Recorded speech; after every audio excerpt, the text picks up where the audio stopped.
چلتا ہے اس مہینے کا بڑا گہرا تعلق قرآن سے ہے، اور نہ صرف قرآن کو پڑھنے کا معمول بنائیں گے بلکہ قرآن کو سمجھنے کا معمول بنا دیجئے، اس لیے کہ قرآن عربی میں سمجھ میں نہیں آتا ہے نا، سمجھنے کا بھی معمول۔ چلیے بھائی رمضان ہے، سمجھنا تھوڑا سا بھی اتنا ٹائم نہیں تو کم از کم پڑھ لیجئے، بعد رمضان کے بعد ایک معمول بنا لیجئے کہ اس کو سمجھنا بھی ہے، روز ایک رکوع کم از کم پڑھیں گے، 2 رکوع پڑھیں گے اور ساتھ میں سمجھیں گے، تاکہ پورے سال میں ایک قرآن کم از کم ختم ہو۔ سمجھنے کا بھی معمول، ٹھیک ہے، اس لیے کہ قرآن کو سمجھنا، اس پر غور و فکر کرنا آج بہت زیادہ ضروری ہے، ورنہ دنیا کے تمام علوم اور فنون، تمام نالج اور جتنے فیلڈس ہیں اس میں تو ہم آگے بڑھتے ہیں، لیکن قرآن کا جہاں معاملات ہیں ہم بہت کمزور نظر آتے ہیں، بہت کمزور، کہ یہ ہم کو نہیں آ رہا ہے یا یہ نہیں سمجھ میں آتا ہے۔ اور شیطان نے اتنے سارے ہیلے اور بہانے قرآن کے اطراف ڈال دیے، مطلب اس کو میں کہوں گا اس کے ویشیس سرکلز، انگلش میں بولتے ہیں منحوس دائرے، مطلب شیطان کیا کرتا ہے، ویشیس سرکل سے ایک انسان کے اطراف دائرے ڈال دیتا ہے، تاکہ ایک دائرے سے نکلے تو اگلا رنگ پھینکتا ہے، اگلا دائرہ، اگلے سے نکلے تو تیسرا ڈالتا ہے، تیسرے سے نکلا چوتھا۔ تو اس کے ان تمام جھمیلوں سے نکلیے، ہے نا۔ مسلمانوں کو اس نے ایسے رنگ ڈال کے رکھا کہ قرآن نہیں پڑھ سکتے تم، اس لیے کہ تم سمجھ نہیں سکتے، سمجھنے کی بات آئی تو تم کو فلاں نہیں ہے، جگہ فلاں ہے، کپڑے فلاں ہے، جوتا صحیح نہیں ہے، یہ فلاں نہیں ہے، جس کے گھر میں پڑھا جا رہا وہ حرام، اتنے اس نے مطلب اس کو سمجھے نا گھیرے ڈالا ہوا ہے کہ اس کو توڑنا بہت مشکل ہوتا ہے۔ اور جو لوگ اس کو اس حد تک ہے کہ ایک واقعہ سنا تو رمضان میں ایک مرتبہ، بہت پہلے کی بات ہے، جب ہم چھوٹے تھے تو بہت جلدی جلدی مسجد جایا کرتے تھے، وقت بھی پاس ہوتا تھا، اور جمعے کے دن خاص طور سے چلے جاتے تھے، اور قرآن پڑھنے کا ایک معمول تھا کہ مسجد میں جا کے قرآن پڑھے، اور مسجد ایک جگہ بھی ہے جہاں اللہ کا ذکر ہوتا ہے، تو قرآن سب سے افضل ذکر ہے، وہاں کرنا چاہیے۔ مسجد چلے گئے، شہر کی بڑی مسجد، اب وہاں چلے گئے نماز کے لیے جمعہ کی، قرآن پڑھتے بیٹھ گئے، ٹھیک، تو اتفاق سے دوسری صف میں تھے، تو قرآن پڑھتے بیٹھ گئے دوسری صف میں، تو آگے والوں نے کہا کہ نہیں ایسے نہیں پڑھتے قرآن، ادھر منہ کر کے پڑھو، ادھر وہ طرف منہ کر کے پڑھو، اس لیے کہ ادھر ہم کو پیٹ ہو رہی ہے آپ کے قرآن کی، قرآن کو پیٹ ہو رہی ہے۔ جب ادھر منہ کر کے پڑھے تو ادھر والا جو نماز یارہ اڑ رہا ہے ادھر منہ کر سے پڑھ رہے ہیں، تو پیچھے کے صف میں چلے جاؤ، ادھر منہ کر کے پڑھو تاکہ ہمارے پیچھے چلے جاتے۔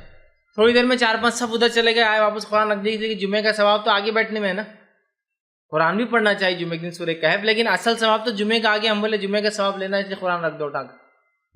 مطلب اس حد تک اس نے ہمارے اطراف دائرے ڈال دیا ہے کہ اس کی کوئی انتہا نہیں، انتہا لمٹ لیس، مطلب وہ ہے۔ ایک صاحب سنانے لگی کہ میں نے 1 مہینے سے قرآن نہیں پڑھا، بڑا مجھے افسوس ہو رہا ہے۔ میں نے کہا پڑھ لو اب اگلے، مطلب نہیں پڑھے تو کیا اب اگلے سے شروع کر دو آج سے۔ تو نہیں نا، بولے ابھی بھی نہیں پڑھ سکتا، بولے۔ تو میں نے کیوں نہیں پڑھ سکتے اب ابھی بھی؟ تو بولے وہ جو جانماز ہے نا جسے بیٹھ کر پڑھتا ہوں اس کو دھونا نہیں ہو رہا ہے، بولے۔ جانماز کے دھونے سے تمہارے قرآن پڑھنے کا کیا تعلق؟ دیکھو بولے جانماز جو ہے نا اس کا پانی نالی میں نہیں جا سکتا نا، بولے، تو اب دھونے کو میرے کو الگ سے ٹائم نہیں مل رہا، باہر لے آ کے گڑھا کر کے دھو کے اس کا پانی ڈالوں، تو اس وجہ سے میں اب قرآن میں نہیں، جانماز پہ بیٹھے اور قرآن بھی نہیں پڑھ سکتے نا، تو میں جانماز نہیں دھونا ہو رہا تھا اس لیے قرآن بھی نہیں پڑھ رہا ہوں۔ مطلب بڑے بڑے سرکلز تو ہے ہی، مطلب اس نے بڑے بڑے دائرے تو ڈالا ہوئی قرآن نہیں پڑھنا بول کے، کہ تم سمجھ نہیں سکتے، تم کو 20-25 علوم نہیں آتے، تم کو فلاں نہیں ہوتا، تم، یہ تو بڑے بڑے دائرے ہیں اس کے، مطلب اسٹرانگ رنگس ہے، اسٹرانگ سرکلس ہے اس کے اندر، اس کو لیں گے بہت بڑے بڑے منحوس دائرے ہیں، لیکن اس نے چھوٹے چھوٹے دائرے بھی ایسے ڈال کے رکھا ہے جس سے اللہ کی کتاب سے لوگوں کو دور رکھتا ہے، ایک دم چھوٹے چھوٹے، سمجھ رہے ہیں بات؟ ایک صاحب سے بات ہوئی تو بولے میں، بولے قرآن، بولے جب جس دن میں، بولے بہت صاف ستھرا رہتا ہوں، بولے اس دن پڑھتا ہوں۔ تو میں نے کہا پھر نماز نہیں پڑھتے باقی دن؟ نہیں نماز پڑھتا ہوں نا، بولے پھر کون سا صاف ستھرا رہنا ہے تم کو جو قرآن نہیں، نماز پڑھتے ہو قرآن نہیں؟ صاف ستھرے بولے تو میں جس دن گالی نہیں دیتا بولے اس دن قرآن پڑھتا، بولے صرف کہ آج میری زبان پوری صبح سے پاک تھی تو میں شام میں پڑھتا ہوں۔ تو میں نے کہا تم گالی دینا چھوڑ دو، یہ اصل ہے، نہ کہ تم گالی کی وجہ سے قرآن، مطلب دیکھیے اس کے کیسے دائرے ہیں، انسانوں کو قرآن نہیں پڑھنے دینے کے لیے وجوہات دیکھیے کس حد تک اس نے بنا دی۔ اور میں سمجھتا ہوں ہر وہ طالب علم جو قرآن سے محبت رکھتا ہے اور قرآن پڑھنے کی چاہت یا اس کے اجتماعات رکھنے کی چاہت یا وہ کیا کہتا ہے اس کی سننے کی چاہت جس نے رکھی ہو، اس کو بہت مشکلیں اور تکلیفیں آئی ہوں گی، یہ دعوے سے میں کہہ سکتا ہوں، میں دعوے سے کہہ سکتا ہوں کہ بہت مشکلیں اور تکلیفیں آئی، چونکہ ہم میں سے اکثریت جو ہمارے اطراف بستی ہے اس کو قرآن سے کوئی لینا دینا ہی نہیں ہے، تعلق ہی نہیں اس کا قرآن سے، اور قرآن کو ایسے بھلا بیٹھے ہیں، ایسے بھلا بیٹھے ہیں کہ جس کی کوئی انتہا نہیں۔ وہ مثال دی جاتی نا، گدھے کے سر پہ سنگ یا گھوڑے کے سر پہ سنگ جیسے غائب ہو گئے، ویسا قرآن ہماری زندگیوں سے مطلب بالکل ختم ہی ہو گیا، مطلب کوئی تعلق ہی نہیں اس کا دور دور تک قرآن کا ہماری زندگیوں سے۔ دیکھیے شیطان نے اتنے ہیلے بہانے ڈال دی. ایک چھوٹا سا واقعہ سناتا ہوں کس حد تک اس سے دشمنی ہوتی ہے لوگوں کو قرآن کو سیکھنے سے. یہ بات بتانے کا مقصد میرا کسی دشمنی اظہار کرنا نہیں ہے، لوگوں کی جہالت بتانا میرا مقصد ہے یہاں پر. کہ ایک مرتبہ جب میں طالب علمی کی دور میں تھا تو قرآن پڑھا کرتے تھے. فجر کے بعد 5 7 8 لوگ جمع ہوتے تھے، اور وہ ہاسٹل کیمپس میں ایک روم کے اندر جو کہ جس میں میں خود رہا کرتا تھا اس کے اندر پڑھا کرتا، کہیں اور میں نہیں کسی کے روم میں جا کر پڑھ رہا. تو پورے کیمپس کے اندر ہلچل مچی رہتی تھی کہ یہاں یہ کیوں پڑھا جاتا ہے. سمجھ رہا ہے بات کہ یہاں یہ کیوں پڑھا جاتا ہے؟ اور پورے کیمپس میں سب مسلمان ہیں، کوئی غیر مسلم نہیں. یہ کیوں پڑھا جاتا ہے؟ بات اس حد تک ہو گئی کہ لوکل علاقے کے مفتی صاحب کو اس میں بیچ میں آنا پڑا، ان کو بلایا گیا کہ یہ بچے قرآن پڑھتے ہیں مطلب صبح فجر کے بعد. ہم نے کہا اس میں کیا مسئلہ ہے اگر ہم پڑھ لیں، کیونکہ میرا مزاج شروع سے بحث کرنے کا بالکل نہیں تھا، میں کسی سے بحث نہیں کرتا. تو نہیں وہ اب آئی گئے وہ، میں نے کہا میں اگر پڑھ لوں تو کیا مسئلہ ہے؟ نہیں بولے ویسا نہیں رہتا ہے، بولے آپ اس کو پڑھ نہیں سکتے ہیں. میں نے کہا کیوں نہیں پڑھ سکتے؟ آپ اس لیے نہیں پڑھ سکتے بولے اس کو کہ آپ سمجھ نہیں سکتے اس کو. میں نے کہا یہ بہت اچھی بات ہے، اس لیے تو میں خود نہیں سمجھتا ہوں، ایک ترجمہ پڑھ رہا ہوں، اور ترجمہ سمجھنے کے لیے بھی کیا مجھے اتنی علوم کی ضرورت جتنے کی آپ بات کر رہے ہیں. ترجمہ سمجھنا بھی مشکل ہے بولے آپ کو. تو میں نے کہا پھر آپ مفسر کو جا کے سمجھائیے ترجمہ کیوں کرتا ہے ایسا جو ہم نہیں سمجھ سکتے. نہیں بولے یہ بات آپ نہیں سمجھیں گے تو پھر آپ ہم کو سمجھا بھی نہیں سکیں گے. ایک بیوقوف انسان کو تو آپ ایسا گھما سکتے ہیں، لیکن ایک انسان جو دنیا میں ہوشیاری رکھتا ہے، پڑھتا لکھتا ہے، وہ آسانی سے اتنا کسی کی باتوں میں نہیں آتا. تو میں نے کہا نہیں پھر آپ سمجھا نہیں سکتے تو پھر ہم سمجھ بھی نہیں سکتے اور اپنا چھوڑ بھی نہیں سکتے. اس حد تک کہ مطلب جواب دینا پڑ رہا ہے آپ کو مسلمانوں میں رہ کے کہ ہم قرآن کیوں پڑھ رہے ہیں، کیوں ایسا کر رہے ہیں. اور ترجمہ، اچھا ترجمہ بھی کوئی ایسا نہیں جو ہمارا من مان، ترجمہ بھی وہ جس سے وہ اتفاق رکھتے ہیں. ایسا بھی نہیں کہ کوئی ایسا ترجمہ لایا گیا جس سے اس کو اتفاق نہیں اس جماعت کو. ترجمہ بھی وہ جن سے انہی کو اتفاق، لیکن وہ نہیں چاہتے، وہ بھی نہیں چاہتے کہ انسان پڑھے، مطلب قرآن سے قریب نہ جائے. تو شیطان نے بہت سارے جس کو کہتے ہیں نا ویشیس سرکلز جو بولتے ہیں، دائرے ڈال دیے کہ انسان اللہ کی کتاب کے قریب نہ جائے. تو کم از کم رمضان میں وہ بند ہے. اس لیے میں کہہ رہا ہوں اس کے دائرے ڈالنا ختم ہے. سرکلز نہیں ڈال سکتا رمضان کی حد تک ہم پہ. تو آپ وہ ان دائروں کو توڑتے ہوئے اللہ کی کتاب سے کم از کم یہ رشتہ جوڑیں، اور لوگوں کا رشتہ جوڑ دے. یاد رکھیے بہت اہم ہے، جس کا رشتہ اللہ کی کتاب سے جڑ گیا اس کا بہت سارا معاملہ حل ہو جاتا ہے. ایک مرتبہ ایک جگہ ہم گئے اور ان سے اللہ کی کتاب سے رشتہ جوڑنے کا ہم نے مطالبہ کیا. تو کہا کون سا ترجمہ پڑھنا؟ تو میں نے کہا جو ترجمہ تمہیں اچھا لگتا ہے، جو اچھا لگتا ہے. میں اس میں اپنی چوائس بھی نہیں دیتا ہوں کوئی تم کو، اس لیے کہ مجھے پتا ہے میں چوائس دوں گا، اگر چوائس دوں گا تو نہیں پڑھیں گے. حالات تو اتنے زیادہ مطلب اس کو کہیں گے ہم بیکار ہے کہ اگر مکتبہ قرآن وہی ہے عربی، مکتبہ بھی بدل جائے، پرنٹر، تو بھی بہت سے لوگ بولتے ہیں نہیں گڑبڑ دکھ رہی اس کے اندر سے کہ پرنٹر میں گڑبڑ ہے. سمجھ یہ پرنٹر فلاں جماعت سے تعلق رکھتا ہے لہٰذا نہیں پڑھائیں گے، اس حد تک.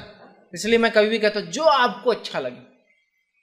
تو ان کے گھر میں قرآن تھا جو بالکل پیلا پڑ چکا تھا، جن سے میں بات کر رہا، ایک دم پیلا، مطلب اتنا پرانا ہو گیا تھا کہ بودا ہو گیا تھا. ایک ہی آیت ایسی کھولی، مجھے آیت کا نمبر میں بھول گیا ہوں، ایک ہی آیت ایسا کھولی اور میں نے کہا جو آپ کو لگ رہا پہلے صفحے پہ اس کو پڑھ ڈالو. تو انہوں نے ایسا کھولا اور کہا بہت آیت کا ترجمہ ایسا، بہت سارے لوگ ایسے ہیں جو لوگوں کا مال حرام طریقے سے جو ہے کھاتے ہیں. اور مطلب یہود و نصارہ کے بارے میں آیتیں تھی کہ جو دین کے نام پر لوگوں کا مال حرام طریقے سے کھایا کرتے، مطلب ان کے مال کو جو ان پر حرام تھا حلال بناتے تھے اور لوٹا کرتے تھے کہ فلاں کفارہ یہ ہو جائے گا، اس کے لیے فلاں اتنا دے دو، فلاں کا فلاں ہو جائے گا، مطلب اپنے مفاد کے لیے کرتے تھے. تو پڑھے اور اس کو بند کر دی، بولتے تو سیدھا ہمارے خلاف کھل گئی بولے پہلی آیت. مطلب وہ ایسا کہنے لگے مزاحتاً کہ میں نے پہلی آیت کھولی اور ایسا لگ رہا ہے کہ ہمارے پیر کے خلاف ہی آیت آپ نے کھول دی. مطلب میں نے نہیں، ترجمہ بھی آپ کا ہی ہے اور جس مفسر کو آپ پسند کرتے آپ نے کھولا تھا، میں نے تھوڑی کھول کے آپ کو خط بتایا. مطلب ایک آیت کھولی اور اتفاق سے تو بڑے وہ ہو گئے. کہا اگر ایک آیت میں یہ بات آ گئی سامنے تو میں نے کہا یہ پورا قرآن باقی ہے. تو کہا یار بہت اچھی اچھی باتیں آئیں گی اس کی بات. تو میں نے کہا پڑھنے کی ضرورت ہے. لیکن بہرحال میں بہت دنوں تک ان کے پیچھے لگا رہا اور قرآن کبھی نہیں پڑھا. لیکن تو اس حد تک شیطان نے ہم کو اللہ کے کلام سے دور کر دیا ہے. اب رمضان میں وہ بند ہے تو اللہ کے کلام کو کم از کم اب وہ اس کے دائروں کو، اس کی نحوستوں کو، اس نے جو ہم کو وساوس اور جو ہے بیکار کی خطوات ذہن میں بھر دیا ہے کہ قرآن نہیں پڑھ سکتے، نہیں سمجھ سکتے، یہ نہیں ہو سکتا، وہ نہیں ہو سکتا، فلاں نہیں ہو سکتا، یہ تمام دائروں کو ختم کر کے واقعے میں کتاب اللہ کو ہم پکڑنے کی، سمجھنے کی، اور رمضان کے 1 مہینے اپنے آپ کو ٹرین کرنے کی کوشش کرے. اور جب رمضان کے 1 مہینے ٹریننگ ہو جائیں گے انشاءاللہ تو باقی سال زندگی گزارنا اس کے ساتھ آسان ہوتا ہے. لیکن اگر اس مہینے بھی اگر ہم ٹریننگ حاصل نہ کر سکے، قرآن کو سمجھ نہ سکے، نہ پڑھ سکے، تو بہت جو ہے معاملہ بگڑ سکتا ہے۔ اور یاد رکھیے، اب صرف اپنے حد تک سمجھنا اور پڑھنا نہیں ہے، اس کے پیغام کو، رمضان ایک سب سے بہترین موقع ہوتا ہے جب آپ غیر مسلموں تک بھی اس کے پیغام کو فوراً عام کر سکتے ہیں، چونکہ یہ ایک موقع محل ہوتا ہے، رمضان کا مہینہ ہے، افطار میں بلائیے، قرآن سنائیے ان کو، جو ہے افطار کے علاوہ جو ہے رکھیے وہ پروگرام سر، اس میں بلائیے، عید کے بعد جو ہے ان کو دعوتیں دیجیے اپنے گھر پہ کہ عید کی خوشی آئیے، اور اسی بہانے اللہ کے کلام کو، جو آیت نازل ہوئی ہدی للناس ہے نا، شہر رمضان الذی انزل فیہ القرآن ہدی للناس، رمضان و مہینہ تھا، اس میں قرآن نازل ہوا انسانیت کی ہدایت کی۔ تو اس کتاب کو ہم اپنی ہدایت کا ذریعہ بنا لیں، اور اس کو سمجھنا ہم اپنے نفس کے لیے لازم کر لیں، اور اس کو سمجھنے، سمجھانے اور سیکھنے سکھانے میں اپنے زندگی کو ہم کھپا دیں۔ یہ بڑی اہم بات ہے، ورنہ لوگوں نے اللہ کی کتاب کو چھوڑ کر دیگر کتابوں سے ایسی محبت کی اور اتنا سیکھتے اور سکھاتے ہیں کہ بہت سارے لوگ، افسوس کے ساتھ کہہ رہا ہوں کیونکہ وہ کوئی اللہ کی کتاب نہیں جس کے ساتھ ہم وہ محبت اور وہ الفت کا معاملہ رکھیں، بہت سارے لوگ اس کتاب کے حافظ ہیں اللہ کی کتاب کا، جن کو ایک حصہ بھی نہیں آئیں گے اگر آپ پوچھیں گے تو، لیکن برابر وہاں غلطیوں کی تو آنکھ بند کر کے بولیں یہاں یہ غلطی ہو رہی ہے۔ اس حد تک انہوں نے جو کچھ کتابوں کو پڑھ لیا اور اس کو اپنی زندگی کا معمول بنا لیا، اور اللہ کی کتاب کو اس حد تک چھوڑ دیا کہ اللہ کی کتاب پلے بھی نہیں پڑتی ہے، سمجھ میں نہیں آتی ہے، اور جب اس سے وہ لگاؤ نہیں ہوتا ہے نا تو ان کو مزہ بھی نہیں آتا ہے اس کو۔ اللہ کی کتاب چھوڑ کر آپ بلائی یہ پڑھنا ہے تو 2 گھنٹے بیٹھ کر سنیں گے، لیکن اللہ کی کتاب پڑھنے کا معاملہ آیا تو ایک آیت بھی ایسا لگتا ہے کانٹے چبھا رہے، یا جو ہے ان کو کیلوں پر بٹھا دیا گیا ہے کہ وہ برداشت کے باہر رہتی، یہ ہر چیز اپنے خلاف نظر آتی ہے، ان کو اپنے خلاف نظر آتی ہے کہ مفسر ان کے خلاف ہی بات کر رہا، اس حد تک معاملہ ہو چکا ہے۔ تو اس بات کو سمجھنے کی ضرورت ہے، اور اس رمضان کوشش کیجیے نہ صرف غیر مسلموں میں کتاب کو عام کریں، نہ صرف اپنے گھروں میں اس کو عام کریں، کوشش کریں کہ مسجدوں میں جہاں عصر کے بعد یا فجر کے بعد درس کا معمول ہے، وہاں بھی آپ جو ہے کہیں نہ کہیں فورس کر کے کوئی ایک ٹائم ضرور قرآن کے لیے لے لیں، یا فجر کے بعد قرآن تو عصر کے بعد فلاں آپ جو پڑھنا ہے پڑھیے، یا کم از کم عصر کے بعد قرآن اور فجر کے بعد جو آپ کو پڑھنا ہے ایک ٹائم تو کم از کم یہ بنا لیجیے۔ یہ بھی بہترین ذریعہ ہے، اس لیے کہ اس سے اللہ کی کتاب کا پیغام لوگوں میں عام ہوگا۔ یہ تو بہت سارے لوگ ہیں جنہوں نے اس کے علاوہ قرآن کبھی نہیں سنا ہوگا، کبھی تو بھی مسجد میں بیٹھ گئے اور عصر کے بعد کوئی امام صاحب پڑھ رہے تھے، اس کے علاوہ کبھی قرآن نہیں سنا ہے اندر کی، تو یہ بھی بہترین موقع ہے نا۔ تو ایسا کچھ کیجئے کہ مسجد کمیٹی میں جا کر اپنا اثر رسوخ ڈال کر، اور اللہ کی کتاب سے کس کو انحراف، اور جو ترجمہ وہ بہتر سمجھتے، میں اس کا بھی قائل نہیں ہوں کہ ہم فلاں ترجمہ ہی پڑھوائے، سمجھا، ان کو جو بہتر لگتا ہے وہ پڑھائی کے بعد تم کو کون سا اچھا لگتا ہے، تو مفتی شفیع صاحب کا تو لیٹ اٹ بی، یہ پڑھو لیکن شروع کرو، سٹارٹ ہونا ہے، سمجھ رہے، شروعات ہونا ہے کسی چیز کی، پھر دیکھیے انسان جب لگ جاتا ہے تو ماشاءاللہ پھر بہت ساری تبدیلی آتی ہے۔ میں نے دیکھا ایک مسجد میں یہ حال تھا کہ وہ اللہ کی کتاب کو چھوڑ کے دوسری کتاب خوب پڑھتے تھے، وہاں جدوجہد کی گئی، میں نے بھی کوشش کی کہ یہاں قرآن شروع ہو جائے، اور الحمدللہ اس مسجد میں قرآن شروع ہو گیا۔ مسئلہ یہ ہوا کہ اب کون سا پڑھا جائے، میں نے اپنی طرف سے ہی کہا کہ بھائی فلاں آپ کتاب پڑھ لیں، تو مجھے پتا دوسرا قرآن وہ پڑھنے والے نہیں، وہی قرآن ان کو پسند آئیں گے۔ میں نے کہا آپ جو ہے مفتی شفیع صاحب کا جو ہے یہ قرآن ہی پڑھ لیجیے، چلیے پاکستان سے جو انہوں نے ترجمہ کیا، بہرحال میں نے کہا آپ جو ہے یہی قرآن پڑھ لیجیے، کوئی مسئلہ نہیں۔ جب وہی پڑھنے لگے سورہ فاتحہ کی تفسیر شروع ہوئی، ماشاءاللہ سورہ فاتحہ کی تفسیر ہوئی کافی لمبی، پھر سورہ فاتحہ کا خاتمہ ہوا، اس میں آمین بالجہر کی بات آ گئی، پورے مسجد میں چالو ہو گئی، یہ تفسیر غلط تو نہیں آ گئی، یہ تفسیر جو ہے مخالف کی تو نہیں آگی، فلاں تو نہیں ہوئی، ارے نہیں یار یہ تفسیر تو جو ہے اپنے ہی آدمی کی ہے اور یہ بات بالکل درست۔ ڈسکشن پھر لوگوں میں ہونے لگا، بوڑھے لوگ ڈسکس کر رہے، پریشان نظر آ رہے کہ اب تک تو بچوں کو اپن غلط بولتے ہیں، اس کا مطلب سمجھ دیکھ رہے ہیں، ذہن کھل رہا ہے، لوگوں کا ذہن کھل رہا ہے، کیونکہ اللہ کی کتاب کے ساتھ کتنا کوئی توڑ موڑ کرے گا، نہیں کر سکتا ہے، حقیقت سامنے آتی ہے۔ علامہ ابن تیمیہ رحمہ اللہ فرماتے ہیں کہ اللہ کی کتاب کی خصوصیت یہ ہے کہ اگر کوئی آدمی ایک آیت کی غلط تفسیر کرے تو دوسری آیت اس کو فوراً کاٹ دیتی آ کر، وہ ہو ہی نہیں سکتا، ہو کتنی کرے گا کر کے وہ غلطیاں، اس کو صحیح پر آنا ہی پڑتا ہے۔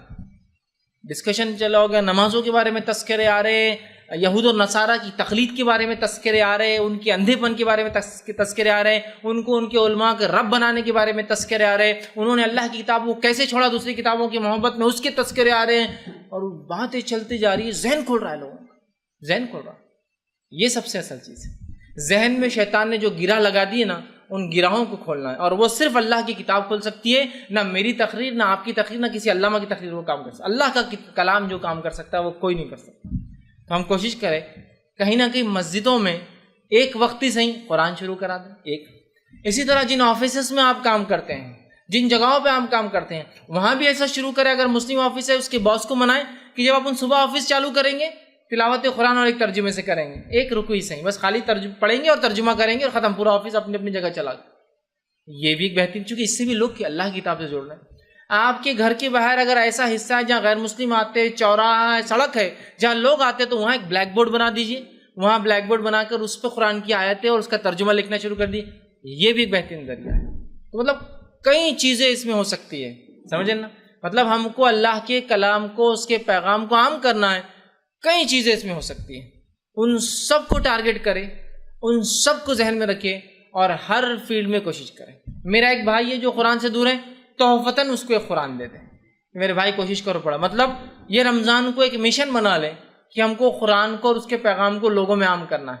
اس کے لیے جو جو مارکیٹنگ ٹیکنیکس ہو سکتی ہے وہ یوز کرنا ہے اور اس سے فائدہ اٹھانا ہے. یہ بڑی اہم باتیں آتی ہیں. آپ کے پاس مسجد ہے، مسجد کے باہر بلیک بورڈ ہے، بلیک بورڈ خالی رہتا ہے.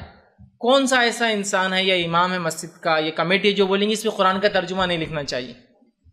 خالی پڑا رہتا ہے، اعلان ویلان کبھی کبھار آتا ہے، روز ایک ترجمہ. غیر مسلم آتے جاتے ہیں اس کو مراٹھی میں بھی ترجمہ لکھ دیجیے. آپ دیکھیے، ہمیں رمضان ایک بہترین موقع ہے. اس مہینے یہ کتاب اتری تھی، اس مہینے کوشش کی جائے کہ اس کو ہم عام کریں. جو لوگوں کو قرآن نہیں آتا ہے ان کو سکھانے کے لیے کوئی تحریک چلا دیجیے کہ یہ لوگ آئے اور سیکھیں. یہ بھی اس میں ہو سکتا ہے، اس رمضان کے مہینے میں شروع ہو سکتا ہے، بعد رمضان کنٹینیو ہو سکتا ہے. تو بہرحال ہمیں کوشش کرنا ہے اللہ کی کتاب سے لوگوں کو جوڑنا ہے. اس لیے کہ اس مہینے کا اس کتاب سے بڑا ہی گہرا تعلق ہے، اس لیے کہ اسی مہینے سے اس کتاب کا نزول ہونا شروع ہوا تھا. اب آئیے رمضان کی تیسری فضیلت. پہلا